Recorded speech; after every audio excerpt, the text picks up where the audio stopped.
Episode 69। और क्या हाल चाल, सब बढ़िया। तो बिना किसी देरी के शुरू करते हैं। तो जैसे कि आपने पिछले एपिसोड में देखा था कि जो हमारे जान था ना, उसके सामने एक नकली जान आ जाता है। जान चलता है तो उससे फाइट करने लगता है, लेकिन उससे फाइट में किसी भी कीमत पर हमारे जान जीत नहीं पा रहा था। इतने में जो हमारे जान की काले कलर की तलवार है ना, उससे एक मैसेज आता है कि सामने जो जान है ना, ये मेरे लिए बोला जाए तो sky moving Swift ruler technique सीखने के लिए बहुत ही ज्यादा जरूरी है। इसलिए ओरिजिनल जान तुम्हें फेक जान से लड़ना ही पड़ेगा। हमारे जान भी समझ जाता है। अब दोनों के बीच लड़ाई होने लगती है, लगे तेरी। लेकिन ये लड़ाई नॉर्मल वाली लड़ाई थी, मतलब कि मारने मरने वाली लड़ाई नहीं थी, बल्कि नॉर्मल लड़ाई थी। क्योंकि एंशियंट रूलर ने हमारे जान को बता दिया था कि इसे मारना नहीं है, बल्कि इसे थोड़ा थोड़ा कर जख्मी करना है, जिससे इसकी एनर्जी मेरे अंदर जाती रहे, काली कलर की तलवार के अंदर जाती रहे। इसलिए जान इससे 5 दिनों तक लड़ता रहता है और फाइनली 5 दिन बाद जो नकली जान है ना, इसकी शक्तियां कमजोर पड़ जाती हैं और हमारे जान एक पावरफुल अटैक कर देता है, जिस वजह से ये नकली जान यहाँ से धुआं बनकर गायब हो जाता है। अब जैसे ही नकली जान गायब होता है ना, तो सीन शिफ्ट होता है और हमें किंग के को बताया जाता है, जो कि हेवन हॉल की जो भी जगह थी ना, वहाँ पर एक टेक्निक को ढूंढ रही होती है। इतने में हमें अर्थ हॉल के 5 बंदों को भी बताया जाता है, जो कि अपने अर्थ हॉल की किसी टेक्निक को ढूंढ रहे होते हैं। लेकिन जो अर्थ हॉल की टेक्निक है ना, ये टेक्निक बहुत ही ज्यादा शातिर थी। बोला जाए तो जब भी इनमें से 5 में से कोई भी इस टेक्निक के पास पहुंचता था ना, तो ये यहाँ से गायब होकर कहीं और प्रकट हो जाती थी, या कहीं जाए तो यहाँ से भाग जाती थी। इसलिए 5 के 5 बंदे उस टेक्निक के पीछे एकदम हाथ धोकर पड़े थे कि कैसे प्राप्त किया जाए उस वाली टेक्निक को। इतने में दोबारा से सीन शिफ्ट होता है और हमारी जान को बताया जाता है। जान चलता है तो इन 8 पिलरों को देखने लगता है। वो देखता है कि इन 8 पिलर आपस में मिल रहे हैं और एक फॉर्मेशन बना रहे हैं। अब इतने में ये फॉर्मेशन जैसी तैयार होता है ना, तो बीच में एक स्क्रॉल दिखाई देने लगता है। हैरान हो जाता है कि स्क्रॉल यहाँ पर कैसे आ गया अचानक। जान समझ जाता है कि शायद अब वो इस टेक्निक के बहुत ही ज्यादा करीब है। जान चलता है तो आगे बढ़ता है और इनमें से एक पिलर पर हमला कर देता है। और अब यार हमारी जान ने हमला किया है ना एक पिलर पर, हमारी जान की तलवार ने कहा था कि एक पिलर पर हमला करो। अब जैसे हमारा जान इस पिलर पर हमला करता है ना, तो इस पिलर से एनर्जी निकलने लगती है। जान चलता है तो इस एनर्जी को अपने शरीर के अंदर बसाने लगता है। लेकिन हमारा जान जितना भी इस एनर्जी को अपने शरीर के अंदर बसाए, इस पिलर से जो एनर्जी निकल रही थी ना, वो समाप्ति नहीं होती, बोला जाए तो खत्म ही नहीं होती। जान चलता है तो अपनी तलवार में भी एनर्जी को डालने लगता है और ये तलवार भी एकदम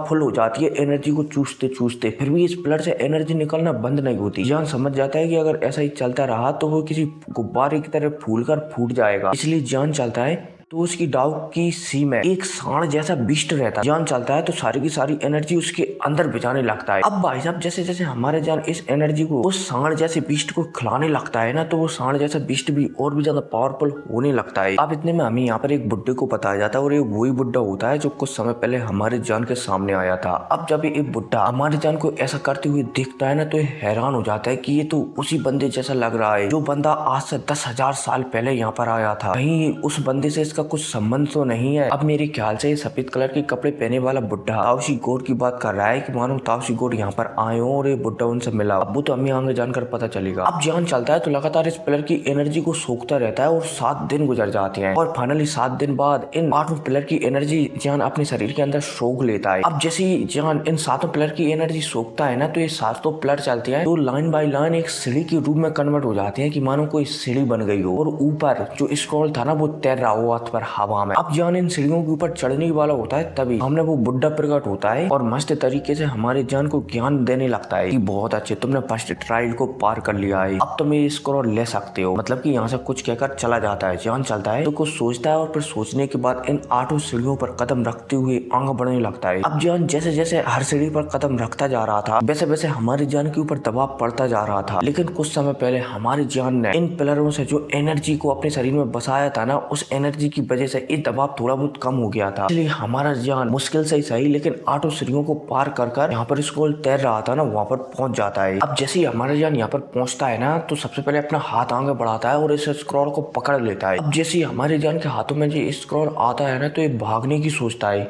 लेकिन हमारे जान चलता है तो अपना फुल आत्मा की शक्तियों को रिलीज कर देता है और इस स्क्रॉल के अंदर डालने लगता है। ये स्क्रॉल जो कि गोल्डन कलर का था, जान की आत्मा की शक्तियों को अंदर जाते हुए देखता है ना, तो ये विरोध करने लगता है। लेकिन हमारा जान भी समझ जाता है कि अगर एक बार जी उसके हाथों से छूट गया जी स्क्रॉल, तो शायद एक टेक्निक को लेने का उसका सपना भी टूट जाएगा। इसलिए हमारा जान चलता है तो अपनी पूरी आध्यात्मिक शक्तियों को इसके अंदर ही डालने लगता है। अब ये सब चल ही रहा होता है, तभी जी स्क्रॉल है ना, इससे एक सिल्वर कलर की लाइट निकलने लगती है और यहाँ पर जो होल था ना पिलर वाला, इसमें सारी जगह पर फैलने लगती है। अब जैसे ये लाइट फैलती है ना तो ये स्क्रॉल भी एकदम शांत पड़ जाता है। जॉन समझ जाता है कि शायद जो स्क्रॉल है ना उसने वो हासिल कर लिया है, अब सिर्फ इसे ट्रेनिंग करने की बारी है, मतलब कि सीखने की बारी है। इनमें यहाँ पर जो बुड्ढा था ना वो दोबारा से प्रकट होता है और जॉन से कहने लगता है कि बहुत अच्छे लड़के, मैं तुम्हारी मदद करूंगा इस टेक्निक को सीखने में, टेंशन मत लो। हमारे जॉन भी इस बुड्ढे की बात सुनकर हाँ में सिर हिला देता है कि थैंक यू एल्डर। ये बुड्ढा चलता है तो मना कर देता है कि भाई पहले टेक्निक तो सीख लो तभी तो शुक्रिया कहना मुझे। हमारे जान भी बुड्ढे की बात सुनकर मुस्कुराने लगता है। अब इसके बाद हमारे जान चलता है तो थोड़ी बहुत और आध्यात्मिक शक्तियां इस स्क्रॉल के अंदर डालता है ना तो हमारे जान यहाँ से गायब भी हो जाता है और एक अलग ही स्पेस में पहुंच जाता है जहाँ पर चारों तरफ रेगिस्तान ही रेगिस्तान था। अब जैसे हमारे जान यहाँ पर आता है ना तो वो अनुभव करता है कि आस पास में जो गर्मी है ना वो बहुत ही ज्यादा है। ऐसा लगने लगता है कि मानो जो होली फ्लेम है ना उससे भी कई गुना ज्यादा यहाँ पर गर्मी है। लेकिन जान चलता है तो यहाँ पर नजर अंदाज कर देता है इस गर्मी को और सामने देखने लगता है। इतने में हमारे जान के सामने एक और बुड्ढा प्रकट होता है और तुम्हें पता है कि कोई भी पावरफुल टेक्निक है ना उसके अंदर उस टेक्निक को बनाने वाला इंसान की थोड़ी सी आध्यात्मिक शक्तियां उपलब्ध रहती हैं। तो ये वही बुड्ढा होता है। ये बुड्ढा चलता है तो सबसे पहले तो जान को देखकर खुश होता है कि चलो कोई तो आया इन हजारों सालों के बाद यहाँ पर इस टेक्निक को सीखने के लिए। अब ये बुड्ढा चलता है तो पहले तो हमारे जान को मस्त तरीके से ज्ञान देता है कि इस टेक्निक को सीखने के लिए एक होली फ्लेम की आवश्यकता तो पड़ती ही पड़ती है, वरना होली फ्लेम के बिना तुम इस टेक्निक को सीख ही नहीं पाओगे। और आज से 10,000 साल पहले मैंने ये टेक्निक किसी को दी थी, पता नहीं उस बंदे का क्या हुआ, लेकिन मुझे उम्मीद है कि तुम फेंजियान पवेलियन के लिए एक अच्छे स्टूडेंट की तरह उसका ख्याल रखोगे। अब हमारा जान भी इस बुड्ढे की ज्ञान को सुनकर एकदम हमें सर हिला देता है कि ठीक है एल्डर। एक बुड्ढा चलता है तो हमारे जान को एक स्टोन पर बैठा देता है और अपने माइंड से हमारे जान के माइंड में ज्ञान को भेजने लगता है। अब जैसे जैसे हमारा ज्ञान इस सामने वाले बुड्ढे का ज्ञान लेता रहता है ना वैसे वैसे हमारे जान इस टेक्निक को सीखता रहता है। अब पलक झपकती 27 दिन गुजर जाते हैं और 27 दिन में इस बुड्ढे ने अपना सारा का सारा ज्ञान हमारे जान को अर्पित कर दिया था। और तो और जो जीवन जीने की अनुभव रहते हैं ना वो भी हमारे जान को दे दिए थे, जिस वजह से हमारे जान के पास बहुत सारे अनुभव और बहुत सारे ज्ञान भी आ गया था। अब इसके बाद ये बुड्ढा चलता है तो हमारी जान को और भी बताने लगता है कि जो तुम्हारी तलवार है ना ये बहुत ही ज्यादा खास है और इस गॉड वर्ल्ड में ये टॉप 10 में गिनी जा सकती है, इतनी ज्यादा खास है। हालांकि ये अभी भी पूरी नहीं है और जब ये पूरी हो जाएगी ना तो शायद ये टॉप 3 में भी आ जाए। हमारे जान चलता है तो इस बुड्ढे की बात समझ नहीं पाता कि आखिरकार ये तलवार उसकी कैसी है और आखिरकार ये डाउ की वर्ल्ड में मास्टर याओलाओ के पास कहां से आ गई थी। लेकिन ये बुड्ढा समझा देता है कि टेंशन मत लो, समय के साथ इसकी जानकारी भी तुम्हें मिल जाएगी। फिलहाल के लिए इस तलवार में मैं यहाँ की थोड़ी बहुत एनर्जी डाल रहा हूँ ताकि इस तलवार को भी जो स्काई मूविंग स्विफ्ट रूलर है ना इस वाली टेक्निक को परफॉर्म करने में परेशानी ना हो। हमारे जान भी हमें सर ला देता है। ये तलवार चलती है मतलब कि ये बुड्ढा चलता है तो इस तलवार में आसपास की एनर्जी इकट्ठा कर डालने लगता है। अब इसके साथ सीन से होता है और फिर हमें बाहर का सीन बताया जाता है जहाँ पर सभी लोग जो भी टेक्निकों को प्राप्त करने के लिए गए थे ना सभी के सभी लोग वापस आ जाते हैं और बहुत सारे बंदों को टेक्निक मिल भी जाती है। और कुछ बंदे ऐसे थे जिन्हें टेक्निक नहीं मिलती लेकिन वो भी खुश हो जाते हैं क्योंकि उन्हें थोड़ी बहुत तो टेक्निक मिली जाती है छोटी मोटी, इसलिए ये भी थोड़ा बहुत खुश हो रहे होते हैं। अब इतने में सीन से होता है हमारे जान को बताया जाता है जो कि पूरी तरीके से ये वाली टेक्निक को अपने अंदर ग्रहण कर चुका था। ये बुड्ढा चलता है तो जान से कहने लगता है कि क्या तुम इस टेक्निक को ट्राई करना चाहोगे। हमारे जान भी हाँ में सिर हिला देता है। जान चलता है तो अपनी तलवार को निकालता है और इस टेक्निक का उपयोग कर देता है। अब जैसे इस टेक्निक का उपयोग हमारे जान चलता है ना तो सामने आग की एक लहर सी आ जाती है और हमारे जान समझ जाता है कि इस टेक्निक के जिस किसी की भी ऊपर वो इस्तेमाल करेगा ना तो ऑलमोस्ट डाउडी लेवल के 7 स्टार वाला बंदा भी इससे नहीं बच सकता अभी के लाने। और अभी तो हमारे जाने से पूरी तरह से इस्तेमाल भी करना नहीं जानता, फिर भी इतनी ज्यादा खतरनाक पावर। हमारे जान चलता है तो बहुत ही ज्यादा खुश हो जाता है। ये बुड्ढा चलता है तो हमारे जान को खुश होते हुए देखकर थोड़ा समझाने लगता है कि लड़के तुम इतनी जल्दी खुश नहीं होना चाहिए, अभी तो इस टेक्निक का तुमने सिर्फ अटैकिंग पावर देखा है, क्या तुम इसका डिफेंस पावर देखना नहीं चाहोगे। अब जब हमारे जान ये सुनता है ना इस सामने वाले बुड्ढे की बात तो वो हैरान हो जाता है कि क्या इस टेक्निक के अंदर डिफेंस पावर भी है। ये बुड्ढा चलता है तो हमारे जान से कहने लगता है कि तुम्हारे पास जितना भी स्ट्रॉन्ग अटैक है ना वो मुझ पर करो, मैं तुम्हें इसका डिफेंस पावर बताता हूँ। हमारा जान चलता है तो हाँ में से रिला देता है और अपनी होली फ्लेम को मिलाकर एक बहुत ही ज्यादा पावरफुल अटैक सामने जो बुड्ढा था ना उसके ऊपर कर देता है। अब जैसे ये बुड्ढा हमारे जान को अटैक को आता हुआ दिखता है ना तो ये बुड्ढा चलता है तो स्विफ्ट मूविंग रूलर टेक्निक का उपयोग कर देता है। अब जैसे ये वाली टेक्निक का उपयोग करता है ना तो हमारे जान का जो अटैक आ रहा था ना वो वहीं पर फ्रीज हो जाता है। इतने में इस बुड्ढे के हाथ में तलवार थी काले कलर की। एक तलवार चलती है तो हमारी जान की होली फ्लेम को ही खा जाती है, साथ ही साथ पूरा को पूरा अटैक को डिवोर कर जाती है। जान हैरान हो जाता है कि भाई चल क्या रहा है, उसकी होली फ्लेम को ये स्काई मूविंग स्विफ्ट रूलर खा कैसे गया। जान समझ जाता है कि इसका अटैक तो अटैक लेकिन डिफेंस भी बहुत ही ज्यादा पावरफुल है। अब ये बुड्ढा चलता है तो सब कुछ सिखा देने के बाद और ट्रायल दे देने के बाद यहाँ से 9 to 11 हो जाता है, बोला जाए तो गायब हो जाता है। जान चलता है तो इसे एकदम झुककर बुड्ढे की तरह, मतलब कि किसी बुड्ढे के सामने यहाँ पर झुकते हैं ना, ऐसा ही झुककर एकदम प्रणाम करता है और वो भी यहाँ से चला जाता है। अब इसी के साथ सीन शिफ्ट होता है और हमें बाहर का सीन बताया जाता है जहाँ पर सभी के सभी लोग हमारी जान का इंतजार कर रहे होते हैं और आज लास्ट दिन है और अगर आज जान यहाँ से नहीं निकलाना तो ये पोर्टल है ना, ये हमेशा हमेशा मतलब कि 3 साल के लिए बंद हो जाएगा और हमारा जान 3 साल के लिए इसी पोर्टल में कैद होकर रह जाएगा। इसलिए यहाँ पर सभी के सभी लोग परेशान हो रहे होते हैं कि आखिरकार जान बाहर क्यों नहीं निकला। अब यहाँ पर सभी के सभी लोग परेशान हो रहे होते हैं, इतने में हमें मोयान को बताया जाता है जो कि थोड़ा परेशान हो रही होती है, लेकिन इतने में मोयान कुछ महसूस करती है और वो समझ जाती है कि जान आ चुका है। अब इतने में हमारा जान भी यहाँ पर प्रकट हो जाता है। अब जैसे हमारा जान यहाँ पर प्रकट होता है ना तो उसे यहाँ पर बहुत सारे बंदे देखने को मिलते हैं। जान हैरान हो जाता है कि इतने सारे बंदे आकर यहाँ पर चल क्या रहे हैं, मतलब कि कर क्या रहे हैं। इतने में हमें ऊपर 2 बुड्ढों को बताया जाता है। इसमें एक तो होते हैं अर्थ होल के प्रिंसिपल और दूसरे होते हैं मू जो जी, मतलब कि ह्यूमन होल के प्रिंसिपल। अब जो अर्थ होल और ह्यूमन होल के प्रिंसिपल थे ना, इनके आपस में बीच में शर्तें लगी थी कि जान स्काई मूविंग स्विफ्ट रूलर को बोला जाए तो टेक्निक को प्राप्त कर पाएगा या फिर नहीं। जो मू जो जी ह्यूमन होल के थे ना, उन्होंने इस बुड्ढे से शर्त रखी थी जान उसे प्राप्त कर लेगा, और जो अर्थ होल के प्रिंसिपल थे ना, उन्होंने शर्त रखी थी कि जान उस टेक्निक को प्राप्त नहीं कर पाएगा। इसलिए जैसे यहाँ पर हमारा जान आता है ना तो जो अर्थ होल के प्रिंसिपल थे ना, वो जान से पूछने लगते हैं कि क्या तुमने वो वाली टेक्निक प्राप्त कर ली है। जान भी हाँ में सिर हिला देता है कि हाँ। अब भाई साहब जैसे ये अर्थ होल का प्रिंसिपल ये सुनता है ना तो वो थोड़ा हैरान हो जाता है और वो समझ जाता है कि शायद वो मू जो जी से शर्त को हार चुका है। अब इतने में हमारे जान चलता है तो दोनों एल्डरों से पूछने लगता है कि एल्डर यहाँ पर इतने सारे स्टूडेंट क्यों ठाड़े हुए हैं, ये तो यहाँ पर बहुत पहले निकल आए होंगे, तो यहाँ से गए क्यों नहीं है। एल्डर मू जो जी चलते हैं तो यहाँ पर कहने लगते हैं कि जान तुम्हें क्या लगता है कि ये स्टूडेंट यहाँ पर क्यों ठाड़े हुए हैं। जान को समझ नहीं पाता शुरू में कि भाई क्यों ठाड़े हुए हैं, लेकिन मू जो जी को हंसते हुए देख कर जान समझ जाता है कि शायद कुछ ना कुछ तो गड़बड़ है। शायद ये स्टूडेंट यहाँ पर उसे चैलेंज करने के लिए आए हैं, क्योंकि जान का जो नाम है ना वो बहुत ही ज्यादा बढ़ चुका है फैनजान पवेलियन। ये स्टूडेंट उसे चैलेंज करने के लिए आए हैं ताकि जान को हरा कर फैनजान पवेलियन के हीरो बन सके। अब जैसे ही हमारा जान ये समझता है ना तो हमारे जान चलता है तो बीच में आकर सभी को चैलेंज कर देता है कि जिस किसी को भी मुझसे लड़ना है ना वो एक साथ आ जाओ, वरना बाद में मैं तुम्हारे इस ऑफर को ठुकरा दूंगा। अब भाई साहब जब ये सभी के सभी स्टूडेंट यहाँ पर लगभग 2000 स्टूडेंट थे, 2000 स्टूडेंट जब जान की बात सुनते हैं ना तो वो हैरान हो जाते हैं और यहाँ पर कहने लगते हैं कि ऐसा लगता है कि ये लड़का है ना ये बहुत ही ज्यादा एरोगेंट है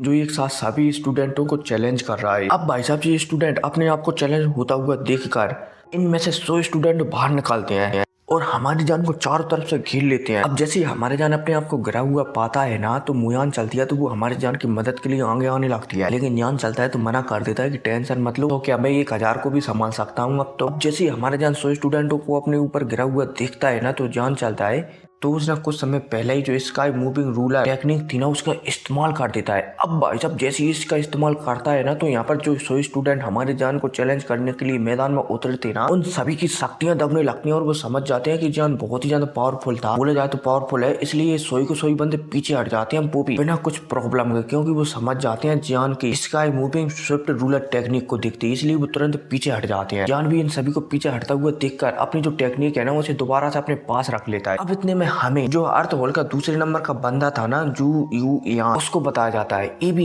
इस 700 बंदों को पीछे हटता हुआ देखकर प्रसन्न हो जाता है कि सच में जान के पास कुछ काबिलियत है जो एक साथ 100 बंदों को उसने पीछे हटने पर मजबूर कर दिया। जू यू यान चलता है तो जान के सामने आकर जान को चैलेंज कर देता है कि क्या तुम मेरा चैलेंज को स्वीकार करोगे। हमारे जान चलता है तो पहले तो वो सोचता है और फिर जो अर्थ होल के प्रिंसिपल थे ना मू जू जी, और हाँ जू यू यान है ना वो है अर्थ होल का सेकंड वाला बंदा और मू जू जी है ना वो है ह्यूमन होल के प्रिंसिपल, ठीक है, नहीं आप कंफ्यूज हो जाओ। अब जान और जू यू यान चलते हैं तो आमने सामने खड़े हो जाते हैं और इनके बीच बातचीत होती है कि अपनी पूरी शक्तियों का इस्तेमाल करना ताकि मुझे तुम हरा सको। जान भी मू जू जी से कह देता है कि तुम भी अपनी पूरी शक्तियों का इस्तेमाल करना। अब भाई साहब इनके बीच जैसी बातचीत होने लगती है ना तो हमें ह्यूमन होल के प्रिंसिपल मू जू जी को बताया जाता है। मू जू जी चलते हैं तो उनके साथ एक और बुड्ढा था, आपस में शक्तियों को मिलाकर एक स्पेस बना देते हैं और जान और जू यू यान था ना उस स्पेस में उन दोनों को भिजा देते हैं ताकि ताकि उन दोनों के बीच में फाइट हो ना तो आसपास के लोगों को और फेंजियान पवेलियन को ज्यादा नुकसान ना हो। हालांकि यहाँ पर जो अर्थ होल के प्रिंसिपल थे ना वो सेकंड वाले बंदे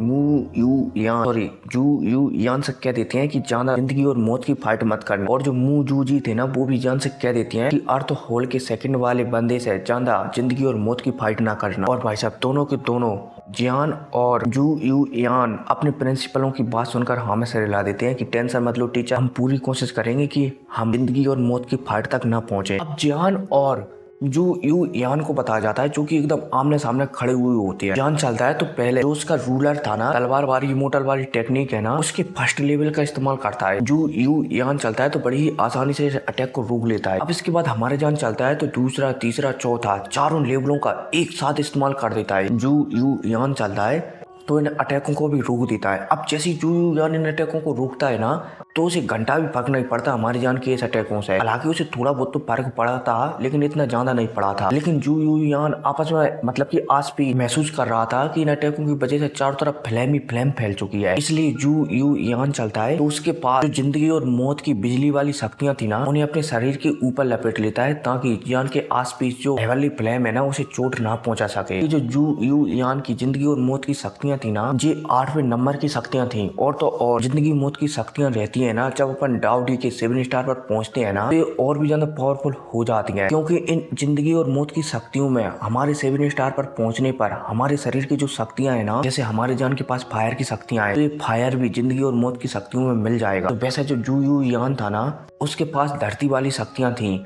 तो वो भी जू यू यान की जो जिंदगी और मौत की शक्तियां थी ना उसमें मिल गई थी। इसलिए जू यू यान की जो जिंदगी और मौत की शक्तियां थी ना वो बहुत ही ज्यादा पावरफुल थी। जू यू यान चलता है तो इन शक्तियों को निकालकर अपने शरीर के ऊपर लपेट लेता है। अब इतने में हमारे जान को बताया जाता है जो कि आस पास हेवनली फ्लेम को तैरता हुआ देख रहा होता है। जान समझ जाता है कि उसे स्काई मूविंग स्विफ्ट रूलर को इस्तेमाल करने के लिए जैसे माहौल की आवश्यकता थी ना वैसा माहौल उसने बना दिया है जू यू यान के आस पास, इसलिए वो इस अटैक का इस्तेमाल कर सकता है। हमारे जान चलता है तो स्काई मूविंग स्विफ्ट रूलर का टेक्निक का इस्तेमाल करने लगता है, बोला जाए तो अपनी तलवार में बनाने लगता है और जू यू यान की ओर शूट कर देता है। अब जैसे ही जू यू यान इस वाली टेक्निक को तो बोला जाए तो जान के अटैक को अपनी ओर आता हुआ देखता है ना तो जू यू यान ने भी अर्थ होल की सबसे पावरफुल टेक्निक को प्राप्त कर लिया था जिसका नाम था रेकलेस हैंड। जू यू यान चलता है तो रेकलेस हैंड का उपयोग कर देता है। अब जैसे ही जू यू यान इस अटैक का उपयोग करता है ना तो ये अटैक भी हमारी जान की जो स्काई मूविंग स्विफ्ट रूलर वाली टेक्निक थी ना उसकी ओर आगे बढ़ने लगता है।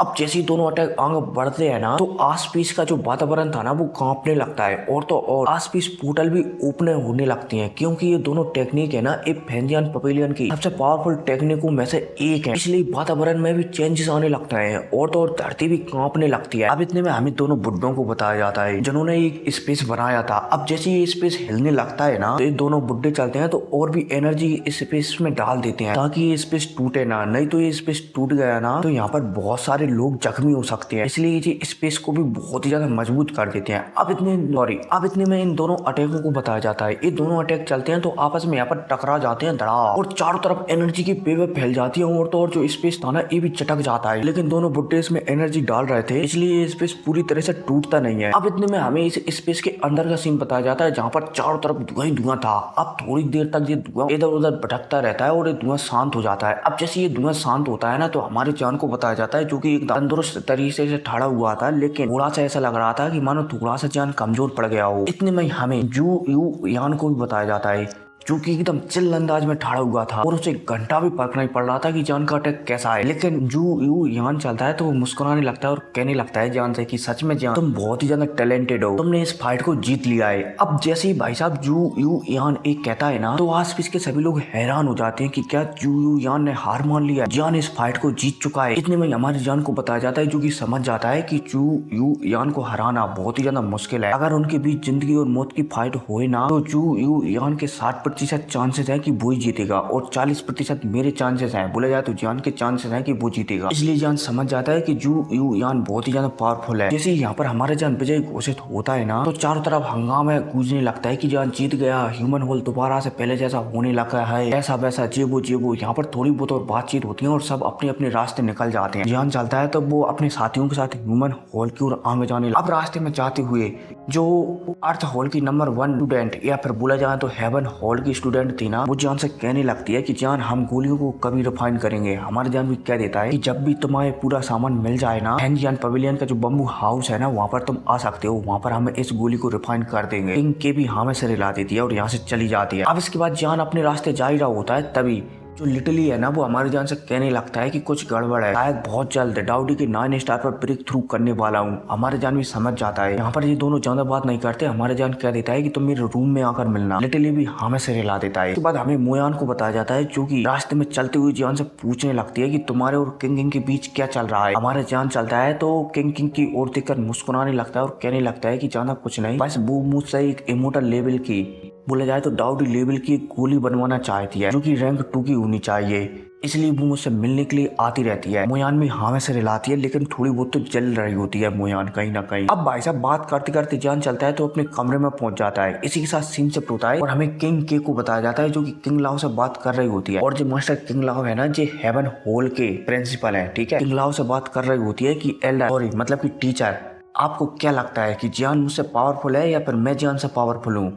किंग लाओ चलते हैं तो किंग के की इस बात को नजरअंदाज कर देते हैं और कहने लगते हैं कि वो उसकी जगह पर ठीक है और तुम तुम्हारी जगह पर ठीक हो, एक दूसरे को कंपेयर मत करो। हाल के लिए तुम्हें तैयारी करनी चाहिए, क्योंकि 1 महीने बाद पता है ना कि क्या होने वाला है। किंग के भी हमें से रिला देती है और यहाँ से चली जाती है। अब इतने में हमें मू जू जी को बताया जाता है। मू जू जी चलते हैं तो वो एल्डर जूदाऊ से मिलने के लिए एल्डर जूदाऊ के इलाके में जाते हैं और एल्डर जूदाऊ को जियान के बारे में सब कुछ बता देते हैं। अब जैसे ही एल्डर जूदाऊ जियान के बारे में सुनते हैं ना, तो वो बहुत ही ज्यादा खुश हो जाते हैं और यहाँ पर कहने लगते हैं कि हमारे फेंजियन पवेलियन के लीडर ने पहले कहा था कि जो कोई भी sky moving Swift ruler technique को प्रैक्टिस कर लेगा, बोला जाए तो सीख लेगा, उसे अगला क्लैन चीफ बना दिया जाए। लेकिन शायद अभी जियान के लिए क्लैन चीफ बनना इतना आसान नहीं है। खैर छोड़ो, इसके बारे में हम फिर कभी बात करेंगे। फिलहाल के लिए तुम उस लड़के पर ध्यान रख, मतलब कि ध्यान देना कि वो कुछ गड़बड़ ना करे, क्योंकि वो बहुत ही ज्यादा किसी भी चीज को जानने के लिए उत्साहित रहता है, इसलिए उस पर ध्यान। एल्डर मूजू जी भी एल्डर जुदाऊ की बात सुनकर हमें से रिला देते हैं कि हाँ, मैं उसका एकदम पूरी तरीके से ख्याल रखूंगा। अब भाई साहब इसके बाद एल्डर मूजू जी चलते हैं तो यहाँ से चले जाते हैं। अब इसी के साथ सीन शिफ्ट होता है और हमारी जान को बताया जाता है, जो कि एक कमरे में मस्त तरीके से बैठा हुआ होता है और इसी बैठने के साथ ये एपिसोड खत्म हो जाता है। तो मिलते हैं अगले वीडियो में। Take care.